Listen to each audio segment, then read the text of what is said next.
What's up guys? Today we're gonna review the Vanpowers UrbanGlide Ultra. And what makes this bike stand out in the pack is it is a mid-drive, so it should have excellent hill climbing capabilities. It also has a torque sensor and it's a step-through style bike. Seems like it's gonna be a pretty awesome one, but I'm sure there are gonna be some downsides. So let's unbox it and take a look at everything up close, and then we'll take it out for a full review and see if it's worth the money. I'm excited, man. I haven't had a proper mid-drive on this channel yet. Here she is. Stay still. Check it out. The Bafang motor is down here in the bottom bracket, and absolutely no motor on the hub, but we do get a nice selection of gears. 5, 6, 7, 8, 9 speeds on the shifter with a Marvo LT derailleur. So all of the power is sent through the drivetrain to these gears, which allows you to get more torque to the wheel and basically operate this entire drivetrain at a more efficient point compared to a hub drive. Hub drives do not send any of their power through the gears. So there are pros and cons to each of these drivetrains. We'll talk more about that later. But let's take a look at the battery. Very clean looking integrated battery and a beautiful green looking paint job. Definitely got a gloss to it. Where's the keys at? Maybe here? Pretty fancy packaging. Oh yeah, there they go. Here's the display, headlight, pedals, quite the manual. Look how thick that is. Check out the charger. Ooh, 4 amp charger. Wow, this will be a quick charging battery. Usually they're like 2 amps or 3 amps. Let's get this battery out. Ugh, pretty heavy. The production version of this bike will come with a 14.4 amp hour battery pack, which is a 690 watt hour battery. This is about a 4% change in range, which is a negligible difference. But the thing that is not negligible about the battery that ships with this bike is it will be UL certified, UL 2849, which basically means it's certified for electrical and fire safety. We'll charge it while we build it. That light will turn green when it's done. Also, I should point out, this is the large frame. This bike comes in multiple sizes and multiple colors. Just click the link below the video and you can see all the different colors and sizes. And also, if you're interested in the hub version of this bike, they have that too. It's a little less expensive. But as I was saying, the tires on this bike are more efficient than some of the fat tires we see on this bike. Here's the tread pattern. These are 27.5 by 2.2 inch tires. It's a nice balance of comfort and efficiency. Let's check out the brake rotors. Drilled and slotted Tektro rotors, 180 millimeters, the good stuff. It'd take about 3.75 hours to charge this battery from completely empty to full. Amp hours divided by amps, 15 divided by 4. And this e-bike comes with an adjustable angle for the stem, so you can fine tune the height of your handlebars. And of course, it has front suspension. Pretty basic adjustments. You can fine tune it with clicks. Pretty decent cable management. Wonder what kind of pizza we have today. Nice. Seat is looking fancy. It's got a quick release lever for easy adjustment. Is there suspension built into that? Here's what it looks like up close. Little groove down the center. It's wide. It's got a handle on the back. Should help you transport the bike if you need to kind of pick it up. Some niceties on this bike. It's got a pretty typical looking rear rack with a max load of 25 kilograms, about 55 pounds, and an integrated light on the rear. We'll see if it functions as a brake light. Says it ships as a class 2 electric bike, capable of 20 miles an hour. Don't worry, we'll get into the settings, modify that. Let's flip this thing around so I can show you the motor. So the mid-drive motor is a Bafang M600. And if you don't know anything about e-bikes, this is a very well-respected mid-drive motor. I have rode this motor on other e-bikes and it was impressive, but we'll see how this battery feeds the motor and how it all feels with the torque sensor. And while we're taking a peek at this side of the bike, there's a 180 millimeter Tektro rotor over here and Tektro calipers. Of course, they are hydraulic disc brakes on this bike. And it looks like an on-off switch for the battery down here. Maybe? I'm not exactly sure. It's got a nice finish to it though. Metal fenders. Let's check out the handlebars.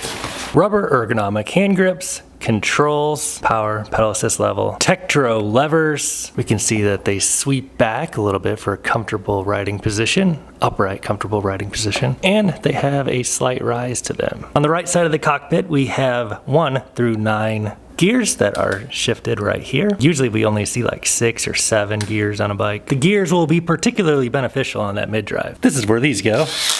Headlight. Take a look at that in just a moment.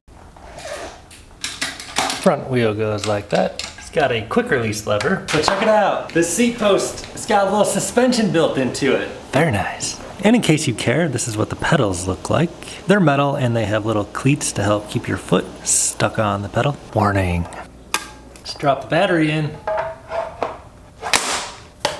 Lock it up. Of course you can charge the battery either on the bike or off. Here's the charge port. Let's fire it up in just a sec, but first, let me show you what a 6'5" dude looks like on this bike. Seat is kind of like on minimum-ish right now. It's weird you don't hear the chain rotate back when you pedal back.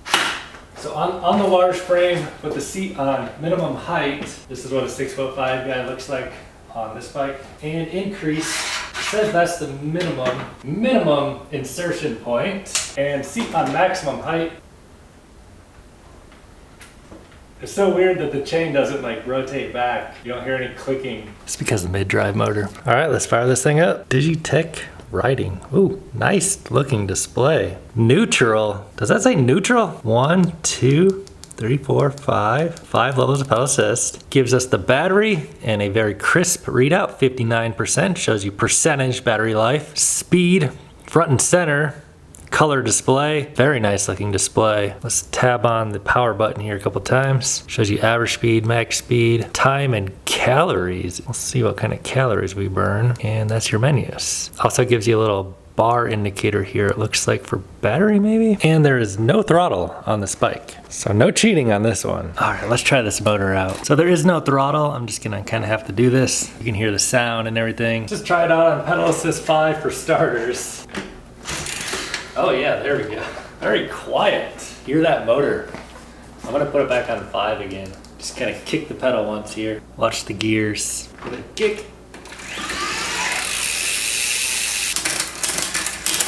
Wow. That thing jumps gears easy.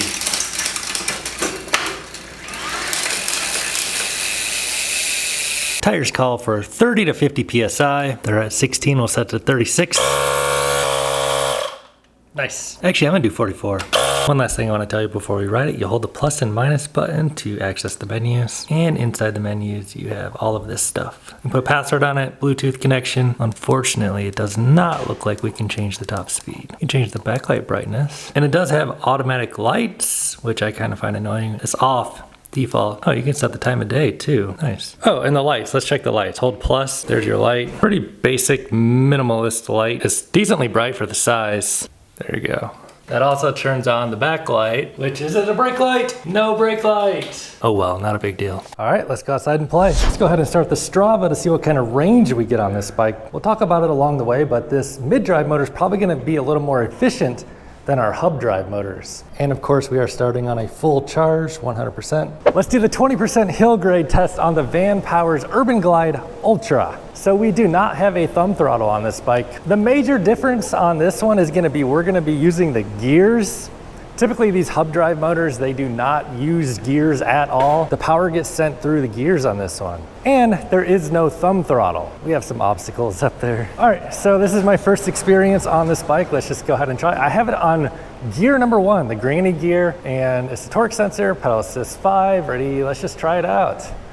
Can it get us up 500 watts? Oh yeah, wow. This thing, dude, I'm like not even pedaling. It just brings me right up. No trouble at all. So let me go ahead and just crank it up a gear or 2 here. Put it on like, I don't know, gear 2, gear 3.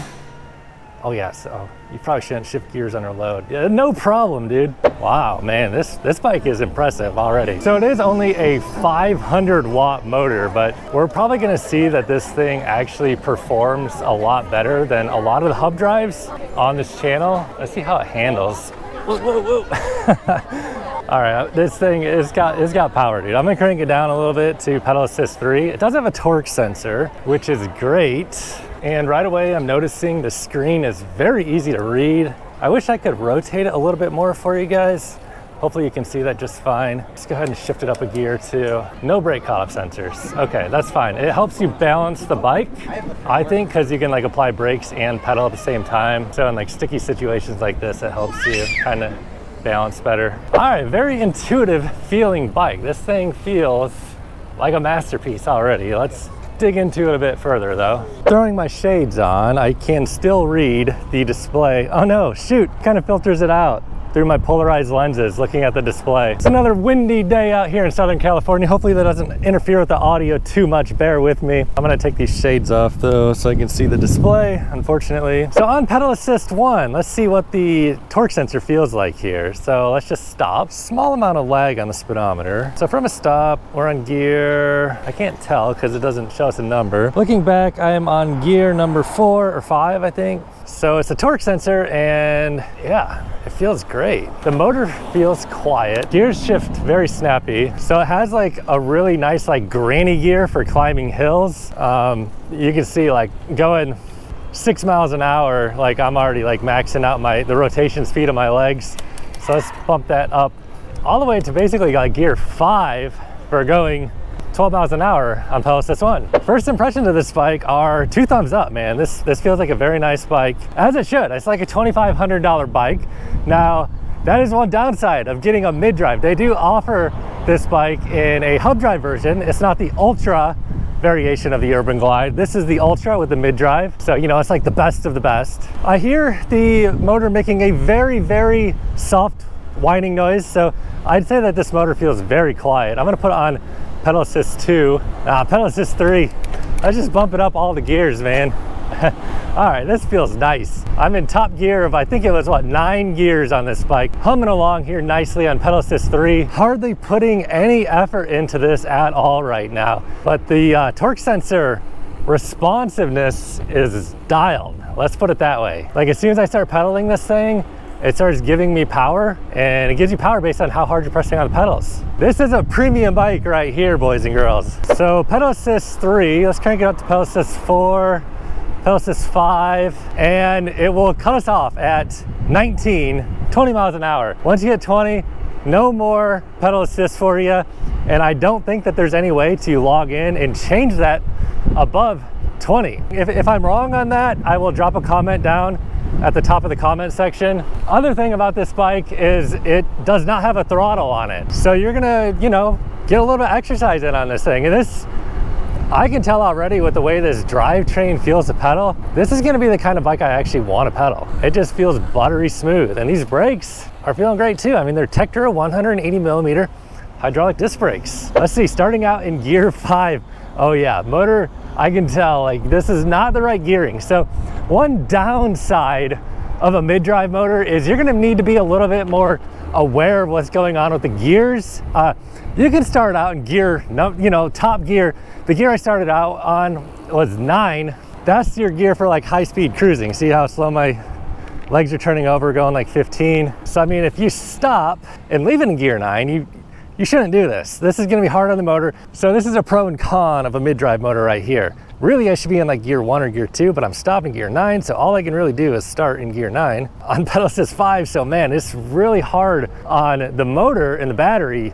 It's using a lot more current than it needs to get up to speed. However, if you're smart about it and you downshift your gears before you come to a stop, now this is how you're gonna get a lot more range out of your battery on a mid-drive motor. It's way more efficient. So now I'm starting from a stop on gear number 1, the motor can utilize the actual gears. A hub drive motor cannot do that. Hub drives do not utilize your drivetrain at all. Starting out on gear 1, now that motor has to just barely put in any effort at all because it's utilizing the gears like the transmission on your car. Oh wow, this thing, it feels a lot more powerful than a 500 watt motor in terms of, you know, comparing it to like a 500 watt hub motor. This is just a more efficient system. So obviously, you know, the other downside is the cost. Mid-drive motors just cost more and there'll be a little bit more maintenance. Hub drives, pretty much, you know, there's no maintenance you need to do on them really ever. Since you are running the power through the drivetrain on a mid-drive, you're utilizing that chain in your gears. So,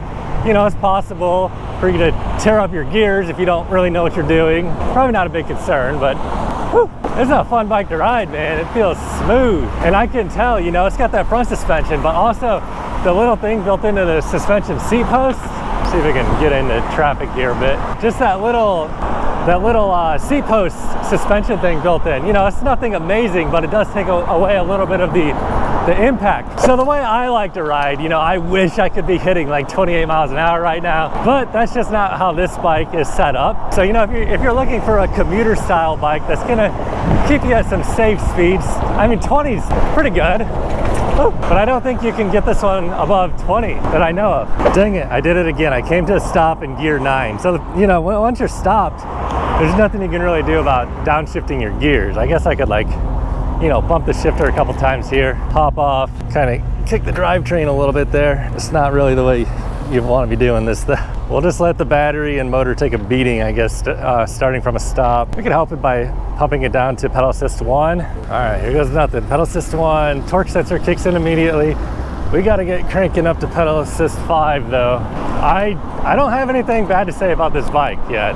You know, I'd say if you can afford to go mid-drive is my personal favorite. I actually built a custom mid-drive bike back in 2016. I have a video of that on the channel. I'll link it in the description if you want to check it out. It was actually a Bafang motor, not this Bafang motor. Technology has advanced a little bit since those days. And then also, you know, I have the Saran. That's a mid-drive motor, but there are no gears on the rear, which presents a problem. This is not where I wanted to be, but it's where I'm at. I'm so used to reviewing hub drives, I keep forgetting to downshift to gear 1 to stop. As you might know, this is where I typically do my 0 to 20 acceleration test. That's gonna be kind of hard to do on a bike that doesn't have a thumb throttle, but I just, you know, put a little effort in. I weigh 200 pounds, pedal assist 5. We're starting on gear 1. This gear shifts up, so we'll start on gear 1. Ready, go. Power kicks in immediately. Shifting through those gears. Okay. Hitting 20. So I mean, it just feels very torquey. I wonder how that would do if I just kind of start in like a medium gear. So as I was accelerating there, you could really hear those gears popping. It was just, you know, going through gears with the power completely down. That might be a little bit hard on the gears. Let's go ahead and start in like gear number 7 now, and I'll try and give it a decent effort. Go. All right, power's kicking in, and then we'll pop up a gear 2. Woo. 20. All right, man. Excellent riding experience. Check it out. I figured out how to rotate the screen up more. Hopefully that helps you guys see it a little better. Whew. This is a great bike. Another thing about mid-drives is the handling. Like, since the motor weight is kind of more central, right in the middle, like really low down, that's excellent for handling characteristics. And then also like suspension characteristics. You really don't want like weight on the actual hub of the wheel. That kind of messes with the handling. So this thing just feels like a dream to handle. All of the mass of this bike is like right in the center. We don't have a big hub motor on the rear, no hub motor on the front. Tires are like what, 2.2 inches thick, so they're not like excessively wide and fat, but they're not too skinny, so they give you a little bit of cushion from the bumps in the road. And I'm noticing here on the left, there's a little power indicator. It doesn't show your wattage, but look, as I start to pedal here a little bit, putting in more force into the pedals, you can see it's that bar going up a little bit. Let me bump to 5. You can see it going up even higher. Dude, so the thing is with my polarized lenses, I can read the screen to the side, but once it's like straight head on, it filters it out. I wonder if it does the same for the camera. All right, I'm actually gonna remember to shift down my gears all the way down to 1. How about that?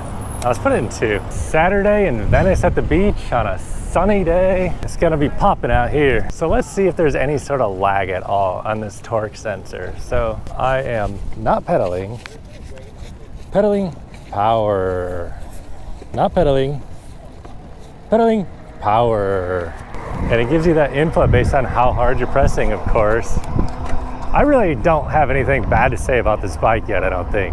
This is an amazing bike. If you got the money for something like this, I'd say go for it. Well, let's go try some more hills and some other tests and, you know, continue the review. Get out here and enjoy the day. This thing is super happy just to hum along at 20 miles an hour. You don't even hear the motor. Like if I turn my head to the side, I could just barely hear a little bit of a very small whine, but it's way less noisy than, a hub drive motor. Other than, I guess, you know, the gear shifting, you can hear those gears like really pop. This motor definitely has enough torque to ride out there, but the tires probably aren't going to be wide enough to ride on sand. And I think that I'd feel a little bit guilty trying to ride this bike through the sand because it gets so much sand up in the gears. This is just too nice of a commuter bike to be doing that, I think. Lively day out here today. You know, man, the more I ride this bike, the more I think you really don't even need a throttle, because when you crank that pedal assist up to like 5, like you barely have to even touch those pedals and it goes. Like I'm just like ghost pedaling really once I get the pedal assist 5. So it's nice you have a wide option of pedal assist modes you can choose from. Like 1, it makes you work for it. 5, it's super easy. Man, I wish this thing had a little bit wider tires. I just know this motor has the torque. We could take it out here and dominate with this motor. These tires just aren't gonna cut it though. Let's take a different diversion. This thing just feels like it wants to climb all the hills. Crank it on up to pedal assist 5. Oh man, it just goes right up these hills, dude. No problem. I'm not even pedaling right now. This thing is just pulling me up. Mid drives are the best for torque. They do cost a little bit of money though. Good vibes out here at the beach today. Let's test and see if the speedometer is accurate. GPS in my left hand. Let's get it up to top speed. Shouldn't be too hard. Showing 19. Yeah, spot on. There's really not even much of a point for me to do this hill today. So let's just throw it on pedal assist 5, I guess. And this is on like gear 4-ish. I'm not even pedaling. There's absolutely no problem. This motor is so strong. Yeah, I mean, pointless. What's it like to pedal this bike when it's on pedal assist 0? Well, it's heavy.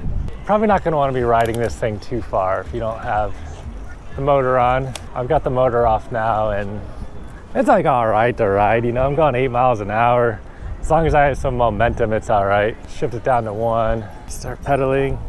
It's nice that it has a big granny gear, so even though, you know, it weighs kind of a lot, you can get it moving, even shift into gear 2 and gear 3. It'll do all right, but I mean, you're carrying a lot of extra weight. I wouldn't want to be riding this bike too far without a motor. So I do know that this bike is a pretty penny to ask, but if you guys are gonna buy it, if you do buy it through the link below in the description box, that will help support my reviews here on Tail Happy TV.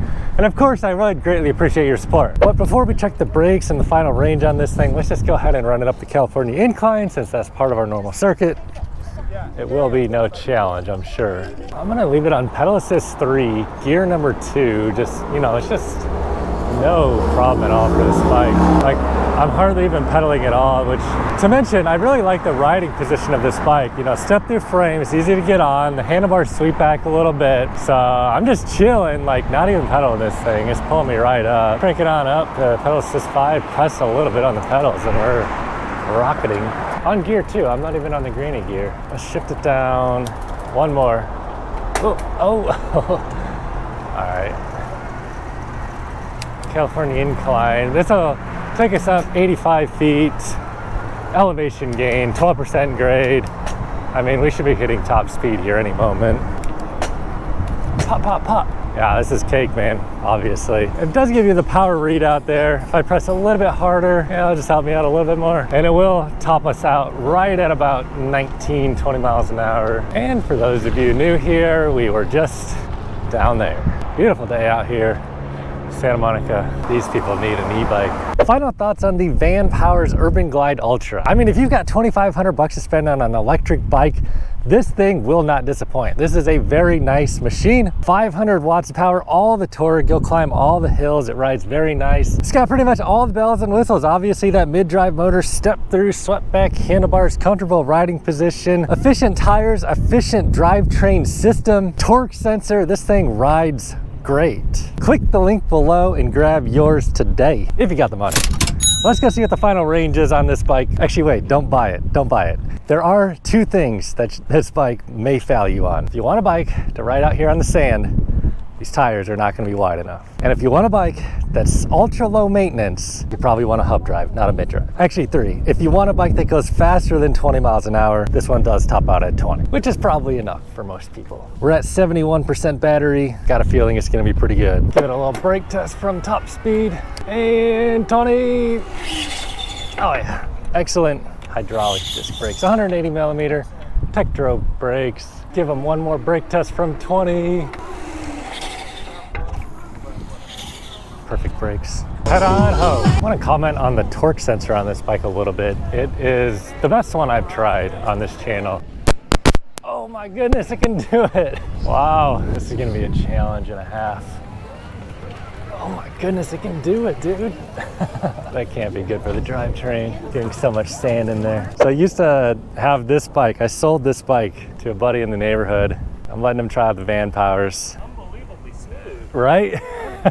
Yeah. All right, dudes, 18.5 miles an hour and 50 minutes of ride time. Battery is showing 54% remaining. And I was pretty much on pedal assist 3, 4, 5 throughout the day. So realistically, this bike could probably easily do 40 miles of range, probably much more. Really just depends on how you use those gears and how much you're helping it. So if you want to grab one and help support my reviews at Tail Hippie TV, click the link below this video. Buy through that link. I can just about guarantee you're gonna love this bike. However, if this is not the kind of bike you're looking for, you can watch this video next. Thanks for watching, guys. Catch you next time.